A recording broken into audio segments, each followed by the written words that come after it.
Few war films ever pushed reality as far as The Train did. It wasn't just another World War II drama.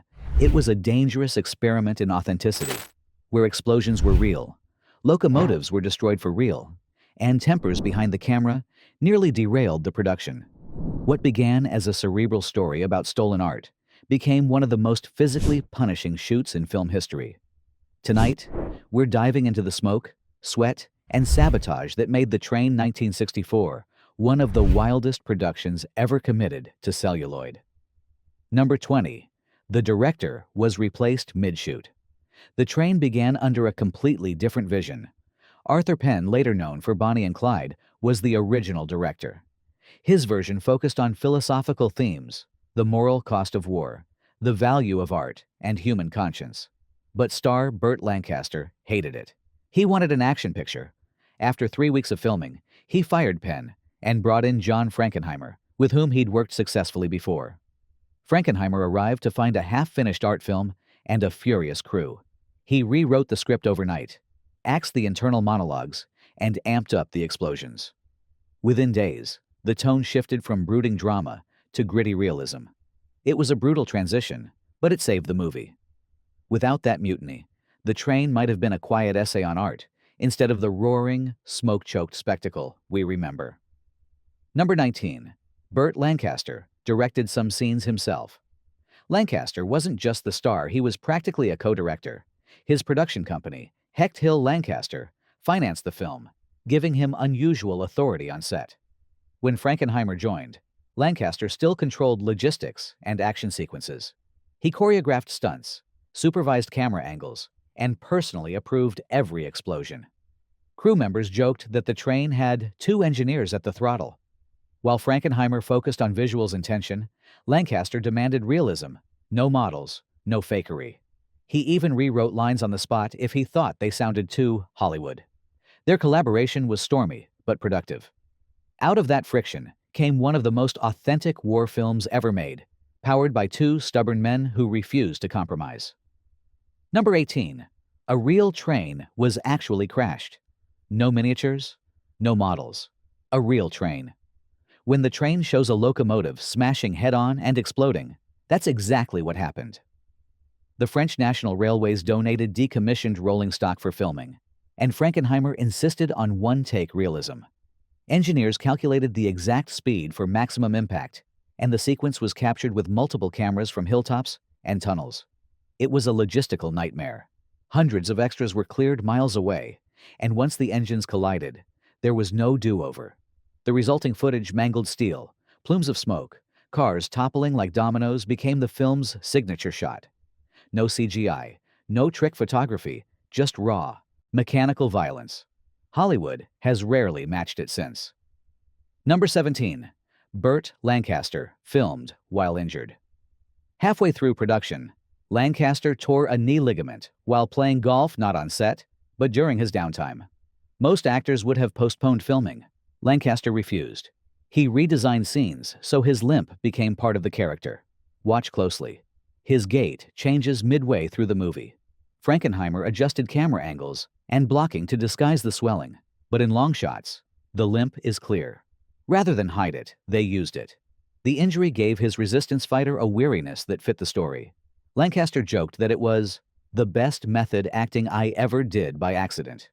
The injury healed months later, but the authenticity it added remains unforgettable. Number 16. Every explosion was real. Frankenheimer didn't trust special effects. Every detonation scene in The Train was filmed practically, often using real munitions. The director worked with French demolition experts, who placed charges on authentic bridges, locomotives, and rail yards scheduled for decommissioning. The results were unpredictable. Some blasts blew windows miles away. Frankenheimer kept the cameras rolling through chaos, capturing clouds of real debris. During one explosion, falling shrapnel narrowly missed cinematographer Jean Tournier. Another destroyed a historic rail tower earlier than planned, forcing the crew to rewrite an entire scene. The realism is startling even today.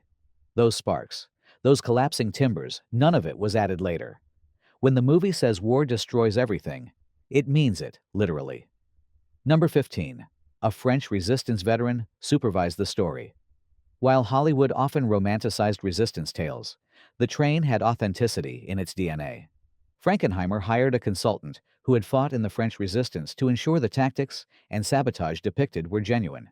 He advised on derailment methods, code signaling, and the psychology of living under occupation. His guidance shaped key scenes, particularly the sequence where railway workers subtly delayed German transports without overt defiance. This realism made the train unique. Instead of action hero fantasy, it showed quiet defiance, the small acts of rebellion that define real courage. The veteran reportedly wept after seeing the completed film, saying it captured the fatigue, the fear, and the faith that it mattered. Number 14. Lancaster did nearly all his own stunts. Audiences assumed the gritty stunts came from doubles. Wrong.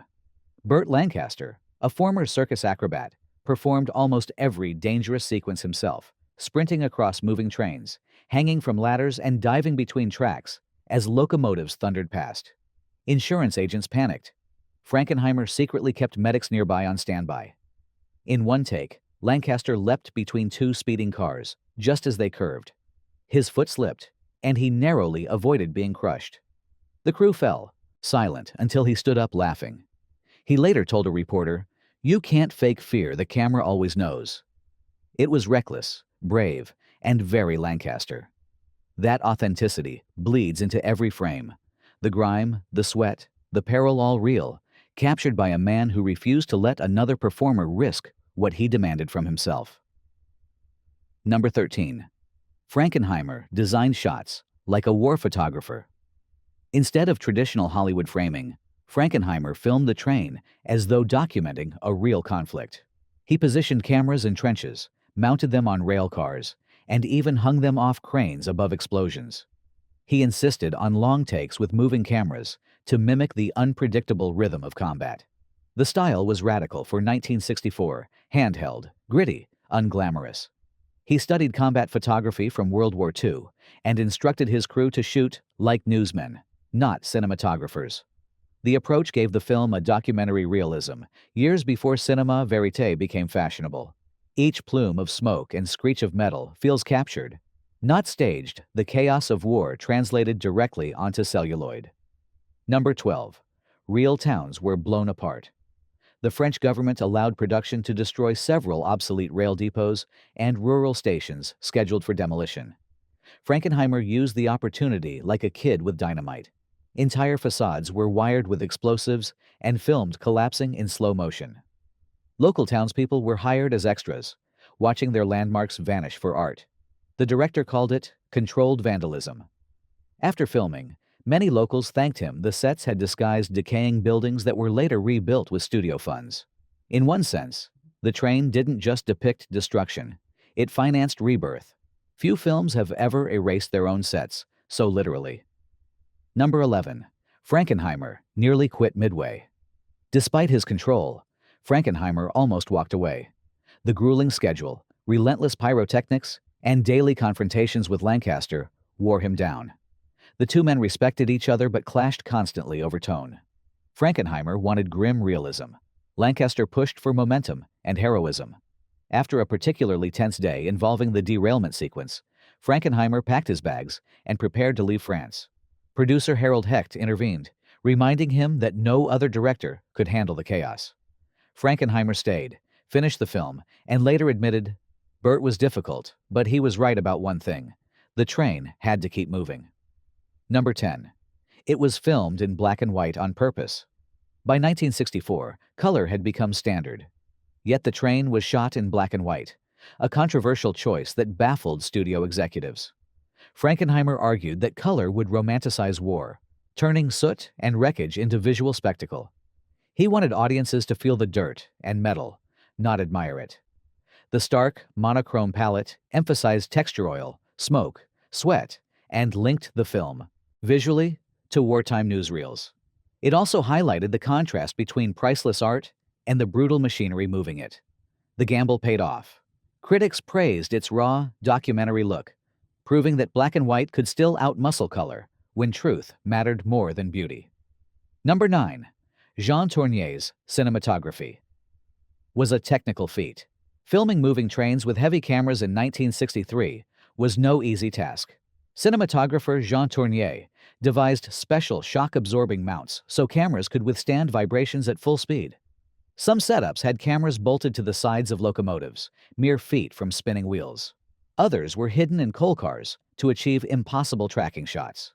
Many sequences were captured in natural light, which required precision timing, missed the cloud pattern, and the whole take had to be redone.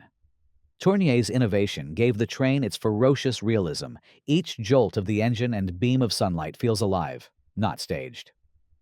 Number 8. The Nazis spoke real German.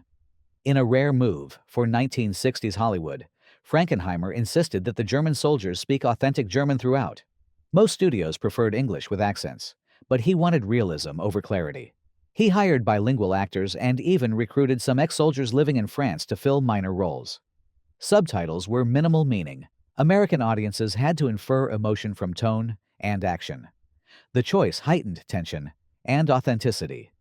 Instead of cartoon villains, the Germans in the train felt frighteningly real, organized, tired, human. It was a subtle decision that made the conflict sting harder. Number 7. Lancaster risked his life on a real locomotive. For one unforgettable shot, Lancaster insisted on driving a full-sized locomotive himself. The French engineers protested. The braking system was temperamental. Lancaster ignored them, climbed into the cab, and pushed the throttle. Cameras rolled as he steered through smoke and sparks, performing a complex stop within inches of the camera crew. When he climbed down, his hands were blistered from heat. Frankenheimer told him he was insane. Lancaster smiled and said, "That's why you hired me." The footage was perfect, one take, no doubles. The actor's obsession with authenticity gave the film its pulse. Number 6. It nearly didn't get finished. By the time filming wrapped, the train was teetering on the edge of collapse. Costs had exploded far beyond the budget literally. Real locomotives had been wrecked, bridges demolished, and miles of track torn up. Universal executives were horrified. The studio had greenlit a modest war drama and wound up financing a small-scale industrial war. Each new stunt devoured money and time, and the French rail authorities demanded compensation for damages that exceeded initial agreements. Burt Lancaster's own company, Hecht Hill Lancaster, was forced to step in and pay overages from its own reserves just to keep cameras rolling. Crew morale plummeted. Weeks of shooting in smoke and freezing rain had left everyone exhausted. There were rumors Universal might shut it down mid-production and salvage what footage existed. Frankenheimer refused to quit. He edited at night, directed by day, and cut sequences on set to prove the film could still meet schedule. When the studio saw his rough cut, filled with thunderous realism and locomotive collisions unlike anything on screen, they reversed their decision. The film not only survived, it thrived. The train emerged from chaos as one of the decade's most praised war epics. Proof that sometimes the most impossible shoots create the most indestructible art. Number 5. Lancaster and Frankenheimer fought daily. Burt Lancaster and John Frankenheimer were fire and gasoline. Lancaster, the star and co-producer, believed the train was his movie. Frankenheimer, the visionary director brought in mid-shoot, believed it was his to save. Their collaboration became an all-out battle of wills. On set, arguments erupted daily over camera placement, pacing, even dialogue pauses. Crew members described shouting matches echoing across the French countryside, only to see both men laughing 10 minutes later. One infamous fight broke out during the derailment sequence when Lancaster refused to wait for a lighting setup. He stormed ahead with the take, forcing Frankenheimer to chase him with a handheld camera, and it ended up being one of the best shots in the film. Their tension created brilliance. Each pushed the other to extremes. Lancaster demanded perfection from everyone. Frankenheimer demanded chaos from himself. Frankenheimer later admitted, "I hated him, and I loved him. He made me better." That volatile chemistry forged one of cinema's rawest collaborations. A partnership built on ego, endurance, and mutual respect earned the hard way. In the end, they didn't just survive each other. They created a masterpiece that still roars like the locomotives they fought to control. Number 4. The plane crash was real. 2. You'd think the burning fighter plane beside the tracks was a model shot. It wasn't. Frankenheimer and Lancaster agreed early on, no miniatures, no fakery. The production team purchased a retired aircraft, rigged it with explosives, and placed it on a rail-mounted catapult. The plan: launch the full-sized plane into the field, detonate it mid-crash, and capture everything in one take. It was a logistical nightmare. On shooting day, wind conditions shifted dangerously. Still, Frankenheimer rolled cameras. The plane thundered down the rail, ignited mid-air, and crashed yards from the camera crew. Lancaster sprinted through real flames, nearly tripping on scattered debris. His costume caught embers a frame or two in the final cut, shows sparks licking his coat. When the smoke cleared, the director whispered, "We got it." The footage was so intense that Universal executives assumed it had been faked. It wasn't. The wreckage stayed smoldering for 2 days, becoming a tourist attraction in the nearby village. In a film obsessed with realism, this moment stands out as one of cinema's most reckless triumphs. A stunt that could have ended in tragedy, but instead gave the train its most unforgettable image: destruction without illusion. Number 3. Frankenheimer used real resistance locations. While most World War II films relied on studio backlots, the train went straight into history. Frankenheimer insisted on filming in authentic French railway yards once used by the resistance during the Nazi occupation. Local elders guided the crew to tunnels, control towers, and switch houses that had survived the war untouched. Some extras weren't actors at all. They were real railway workers who'd sabotaged German supply lines 20 years earlier. The atmosphere on set was electric. During one night shoot, an old worker pointed to a wall scarred by bullet holes and quietly said, "That's where my brother fell." Frankenheimer froze, realizing the story he was telling was being reenacted on sacred ground. The production became an act of remembrance as much as filmmaking. By capturing those locations, the same rails, the same shadows, the same soot, the train blurred the line between fiction and memory. When audiences watched French villagers resist occupation, they weren't seeing actors pretending. They were witnessing survivors revisiting ghosts. The result was haunting realism, a film shot not just about history, but inside it. Number 2. It was nearly destroyed by a fire. After surviving explosions, train crashes, and endless delays, the train almost didn't survive post-production. In 1964, while editing in a Paris facility, an electrical fault sparked a small fire that spread through the film storage room. Smoke filled the corridors, and the heat warped several reels before editors could reach them. Assistant editor Henry Leno reportedly ran into the flames to save the original negative, emerging with burns and the film canisters intact. For days, they didn't know what had been lost. When technicians inspected the reels, only a few work prints had melted. The master negative was safe. Frankenheimer called it the last miracle. Ironically, a movie about preserving art from destruction had nearly burned itself to ashes. The incident became legend in French film circles. Leno's quick thinking was never officially recognized, but cast and crew toasted him at the wrap party months later. Without his bravery, the train might have become another lost film of the 1960s. Instead, it rolled into history scorched, scarred, but miraculously intact, just like the locomotives it immortalized. Number 1. It redefined realism forever. When the train premiered, critics weren't ready for its brutality. Every crash, every spark, every drop of sweat was real. Audiences gasped at the sheer physicality: no matte paintings, no soundstage illusions, just machinery colliding and men breaking under weight. Pauline Kael called it a film that moves like steel and breathes like smoke. Frankenheimer had captured the unglamorous essence of war. Not glory, but exhaustion. Its influence rippled through generations. Directors from Steven Spielberg to Christopher Nolan cited it as a blueprint for realism, a film where authenticity was the special effect. Decades before CGI, Frankenheimer made destruction poetic through danger alone. Behind the camera, the legacy was personal. Lancaster viewed it as the peak of his career. Frankenheimer saw it as the project that nearly broke him but proved his mastery. Together, they forged a movie that turned mechanical chaos into art. When you watch The Train today, it still feels alive, not just a film, but a machine of motion and human defiance.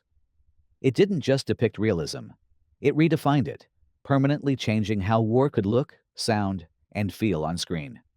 Behind the soot and metal, the train was powered by Obsession, a film made by men who refused to fake anything. Real trains crashed, real bridges fell, and one star risked everything for authenticity. It's a reminder of a lost Hollywood, when filmmakers gambled with danger to capture truth. So next time you watch that black and white chaos of smoke and steel, remember, none of it was pretend. It was all real, and that's what makes the train unforgettable.